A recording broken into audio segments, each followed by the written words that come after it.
Hello mga ka-garden, may nag-request kung paano ko pinapataba ang aking mga pechay. Dapat po, bago po kayo magtanim, dapat may compost na po yung halo ng yung lupa. Pero kapag malaki na ay magdadagdag po ulit kayo para tumaba ang yung mga halaman.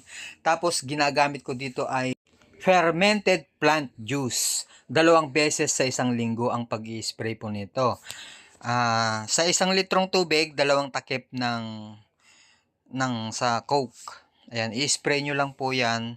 Tapos dito, ganito po ang kanyang resulta pagkatapos ng 24 days. Ayan, 24 days na po ito pagkatapos po siya na i-transplant. Bali, 5 days, 5 das mula nung ipinunla ko po siya hanggang pag-transplant.